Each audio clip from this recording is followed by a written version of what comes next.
अधिक चांगलं आयुष्य जगता यावं म्हणून आपण काही ना काही काम हे करत असतो. कोणी नोकरी करतात, कोणी व्यवसाय करतात. यामुळे आपण स्वतःचीच नाही तर आपल्या कुटुंबाची देखील स्वप्न ही पूर्ण करू शकतो. पूर्वी नोकरीला जायचं तर एक ठराविक टायमिंग होता. साधारणपणे सकाळी 9 ते संध्याकाळी 6-7 पर्यंत ही कामाची वेळ असायची. पण ग्लोबलायझेशनमुळे परदेशी कंपन्यांची कामं आपल्याकडे येऊ लागली किंवा काही परदेशी कंपन्या आपल्याकडे आल्या आणि त्यामुळे हे वर्क कल्चर जे आहे ते पूर्णपणे बदलून गेलं. पूर्वी जी कामं फक्त जनरल शिफ्टमध्ये होऊन जायची तर ती आता नाईट शिफ्टमध्ये करावी लागली. किंवा बरेचदा होतं काय की परदेशी कंपनी जर असेल तर तिकडच्या वेळेप्रमाणे आपल्याला काम करावं लागतं आणि म्हणूनच आपल्याला नाईट शिफ्टमध्ये काम करावं लागतं. इतरही काही प्रोफेशन्स आहेत ज्यामध्ये नाईट शिफ्टमध्ये काम हे करावं लागू शकतं. For example doctors, nurses, police, सुरक्षा रक्षक, हवाई वाहतुकीशी रिलेटेड जे कोणी व्यक्ती आहेत अशा व्यक्तींनासुद्धा नाईट शिफ्टमध्ये काम हे करायला लागतं. तर या नाईट शिफ्टमुळे होतं काय की तुमची झोप जी आहे ही पूर्णपणे डिस्टर्ब होते. जे तुमचं सर्कॅडियन रिदम आहे किंवा 24 तासाचं आंतरिक घड्याळ जे आहे तर हे पूर्णपणे डिस्टर्ब होतं.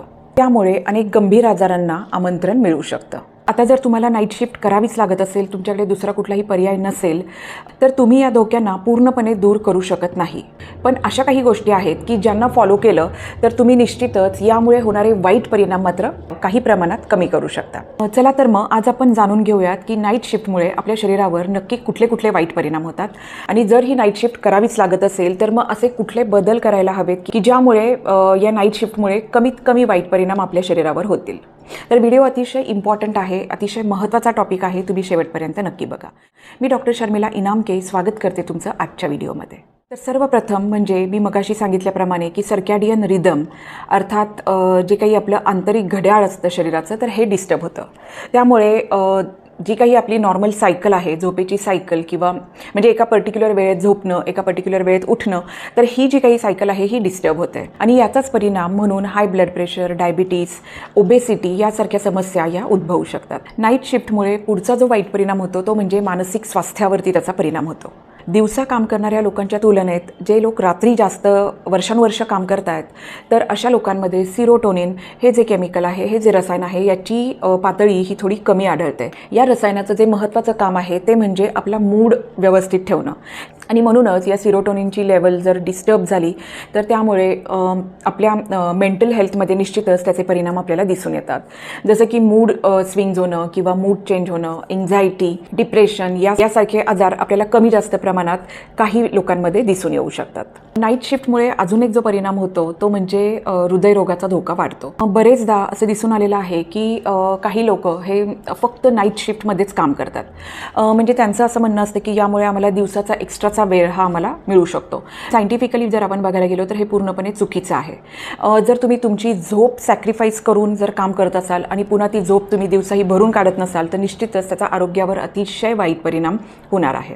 या अशा नाईट शिफ्टमध्ये कंटिन्युअस वर्षानुवर्ष काम करणाऱ्या लोकांमध्ये हार्ट अटॅक येण्याचं प्रमाण हे खूप जास्त आहे आणि म्हणूनच जर तुम्ही कंटिन्युअस नाईट शिफ्ट करत असाल तर तुम्ही तुमच्या आरोग्याबद्दल खूप जागरूक असणं अतिशय महत्त्वाचं आहे. नाईट शिफ्टमध्ये काम करणाऱ्या लोकांमध्ये अजून एक परिणाम जो दिसून आलेला आहे तो म्हणजे इनफर्टिलिटी. जे लोक वर्षानुवर्ष नाईट शिफ्टमध्ये काम करत आहेत अशा लोकांमध्ये इनफर्टिलिटीची समस्या ही मोठ्या प्रमाणावर दिसून येते. रिप्रोडक्टिव्ह ऑर्गन्सची हेल्थ यामध्ये अफेक्ट होते. स्त्रियांमध्ये पाळीच्या वेगवेगळ्या तक्रारी, एंडोमेट्रिओसिस किंवा इतरही अनेक आजार आहेत जे रिप्रोडक्टिव्ह ऑर्गनशी रिलेटेड आहेत हे मोठ्या प्रमाणात दिसून येतात आणि त्यामुळे भविष्यामध्ये इनफर्टिलिटीचा सामना हा करावा लागू शकतो. पुढचा परिणाम आहे तो म्हणजे आपल्या पचनसंस्थेवर होणारा परिणाम. रात्रीच्या शिफ्टमध्ये काम केल्यामुळे पेप्टिक अल्सरचा धोका हा काही अंशी वाढल्याचं दिसून येतं. त्यामुळे बद्धकोष्ठता होणं, कॉन्स्टिपेशन होणं, पोट साफ न होणं किंवा ॲसिडिटी यासारख्या तक्रारी, नॉशिया, मळमळ, उलटी तर यासारख्या तक्रारी या मोठ्या प्रमाणात दिसून येतात. आणि अजून एक महत्त्वाचा परिणाम जो आहे तो म्हणजे एक सोशल डिटॅचमेंट. म्हणजे जर तुम्ही नाईट शिफ्ट करून जर दिवसा तुम्ही झोपत असाल तर मग तुमचा एक सोशल टच जो आहे तो कमी होतो. त्यामुळे तुमची मेंटल हेल्थसुद्धा अफेक्ट होऊ शकते. तर हे आपण पाहिले की नाईट शिफ्टमुळे कुठले कुठले परिणाम आपल्या शरीरावर होतात. पण जर नाईट शिफ्ट आपल्याला करावी लागत असेल त्याशिवाय दुसरा काही ऑप्शन आपल्यासमोर नसेल तर मग आपण कुठली काळजी घ्यायला हवी जेणेकरून परिणाम आपण काही प्रमाणात तरी कमी करू शकू. तर यासाठी तुम्ही तुमची लाईफस्टाईल, तुमची जीवनशैली आणि तुमच्या खाण्याच्या सवयी या बदलणं अतिशय महत्त्वाचं आहे. तर सर्वप्रथम नाईट शिफ्टला जाण्यापूर्वी तुम्ही हलका आहार घ्या. म्हणजे पूर्णपणे उपाशीपोटी तुम्ही जर ऑफिसला गेलात तर त्याचा वाईट परिणाम आपल्या शरीरावर होणार आहे. रात्रपाळीमध्ये काम करताना जंक फूड खाण्याचं टाळा. वडापाव, चिप्स या सगळ्या गोष्टी टाळल्या पाहिजेत. त्याऐवजी तुम्ही हेल्दी अन्न खा. हेल्दी फूडला तुम्ही नेहमीच प्रायोरिटी दिली पाहिजे. कारण जंक फूड खाल्ल्याने तुम्हाला फक्त पोट भरणार आहे आणि एक्स्ट्राच्या कॅलरीज मिळणार आहेत. पोषण मात्र काहीही मिळणार नाही आहे. पण जर तुम्ही हेल्दी फूड खाल्लं तर त्यामुळे पोटही भरणार आहे आणि पोषणही मिळणार आहे आणि हे आपल्या आरोग्याच्यासाठी अतिशय महत्त्वाचं आहे. त्यामुळे निश्चितच जर तुम्हाला शक्य असेल तर तुम्ही घरून आपला डब्बा हा बरोबर नेऊ शकता. अदरवाईज तिथे जे काही ऑप्शन असेल त्यातला हेल्दी ऑप्शन हा आपण निवडला पाहिजे. याचबरोबर जेवणाशिवाय रात्रपाळीला जाताना तुम्ही फ्रूट्स हे आपल्याबरोबर नेले पाहिजेत. फ्रूट्समुळे आपल्याला इन्स्टंट एनर्जी मिळते, फ्रेश वाटतं आणि एक्स्ट्रा कॅलरीजही आपल्या शरीरात जाणार नाही. शिवाय फळं खाल्ल्याने जे काही आपल्याला फायदे मिळतात, जे काही फायबर्स पोटात जातात, विटॅमिन्स मिळतात, तर या सगळ्याचा फायदा आपल्याला मिळू शकेल. आणि बरेचदा जे काही गोड खाण्याचे क्रेविंग्ज आपल्याला होतात तर हे टाळण्यासाठी सुद्धा फळं खाणं हा अतिशय उत्तम पर्याय त्यासाठी ठरू शकेल. बरेचदा नाईट शिफ्टमध्ये काम करायचं असेल तर लोक चहा किंवा कॉफी याचं खूप मोठ्या प्रमाणात सेवन करतात. यामुळे तात्पुरतं फ्रेश वाटतं, अलर्ट वाटतं, पण लाँग टर्ममध्ये त्याचा निगेटिव्ह इफेक्ट आपल्या आरोग्यावरती होत असतो आणि म्हणूनच चहा किंवा कॉफी या दोन्हीचं सेवन पूर्णपणे टाळलं पाहिजे. त्याऐवजी तुम्ही हर्बल टी, ग्रीन टी याचं सेवन करू शकता किंवा उन्हाळ्याच्या दिवसांमध्ये ताक, घरगुती जी सरबतं आहेत जसं कोकम सरबत आहे, लिंबू सरबत आहे, याचा तुम्ही आपल्या आहारामध्ये समावेश करू शकता.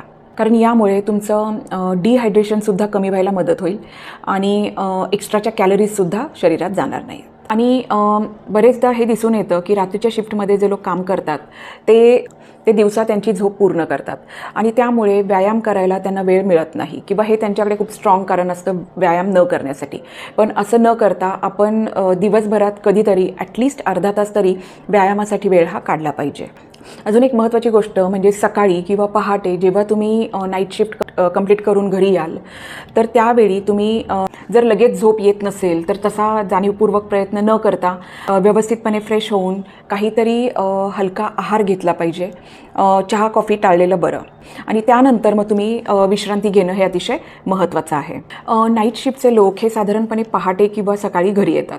अशावेळी त्यांना लगेच घरी आल्याला झोप येत नाही आणि घरातील इतर लोक त्यावेळी नाश्ता करत असतात. तर त्याबरोबर या लोकांनीसुद्धा नाश्ता करणं किंवा चहा घेणं हे कटाक्षानं टाळलं पाहिजे. पण त्याऐवजी त्यांनी जर जे काही सीझनल फ्रूट आहे ते एखादं फ्रूट जर त्यांनी खाल्लं, एक कपभर दूध घेतलं आणि जमलंच तर एखादा चमचा गुलकंद हा खाल्ला तर त्यामुळे शरीराला पोषणही मिळेल, उलटी यासारखे काही त्रासही जाणवणार नाहीत. आणि त्याचबरोबर महत्त्वाची गोष्ट म्हणजे रात्री नाईट शिफ्टला जाताना खूप जड अन्न खाण्याचं हे टाळलं पाहिजे. त्याऐवजी ज्वारीची भाकरी, नाचणीची भाकरी, राजगिरा याचा समावेश तुम्ही आहारामध्ये करू शकता. आणि महत्त्वाचं म्हणजे रात्रभर पाणी योग्य प्रमाणात हे पिलं गेलं पाहिजे. कारण की रात्रीची वेळ असल्यामुळे कदाचित आपल्याला तेवढी तहान लागणार नाही, पण पाणी जर कमी पिलं तर त्यामुळे मग पोटाच्या समस्या, कॉन्स्टिपेशन, पोट साफ न होणं किंवा ॲसिडिटी असे इतरही काही त्रास जे आहे ते उद्भवू शकतात. म्हणून योग्य प्रकारे शरीराला हायड्रेटेड ठेवणं हे अतिशय महत्त्वाचं आहे.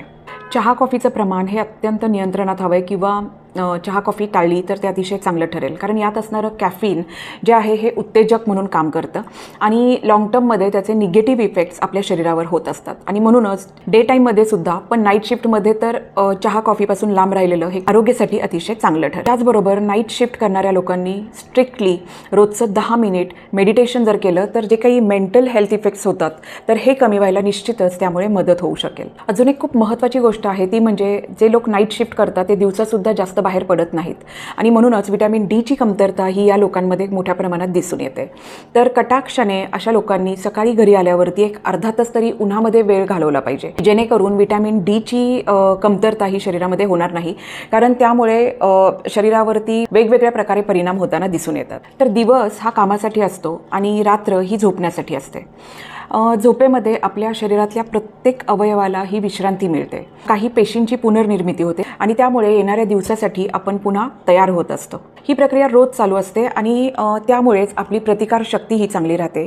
वेगवेगळ्या आजारांपासून आपलं संरक्षण होतं. पण रात्रपाळीत काम करणाऱ्या लोकांमध्ये याच गोष्टी डिस्टर्ब होतात आणि म्हणून वेगवेगळ्या आजारांना हे निमंत्रण मिळतं. पण जर तुम्ही नाईट शिफ्टमध्ये काम करत असाल आणि मी आता ज्या काही स्टेप्स सांगितल्या त्या जर तुम्ही फॉलो केल्या तर निश्चितच नाईट शिफ्ट करत असताना सुद्धा जे काही निगेटिव्ह इफेक्ट्स आपल्या शरीरावर होत आहेत ते सुद्धा बऱ्याच अंशी तुम्ही कमी करू शकाल आणि वेगवेगळ्या आजारांपासून स्वतःचं संरक्षण करू शकाल. तर आशा करते की तुम्हाला ही माहिती आवडली असेल, उपयोगी वाटली असेल तर निश्चितच आपल्या फ्रेंड्स आणि फॅमिलीसोबत शेअर करा. चॅनेलला सबस्क्राईब करा. भेटूयात पुन्हा एकदा अशाच एका नवीन माहितीसोबत नवीन व्हिडिओमध्ये.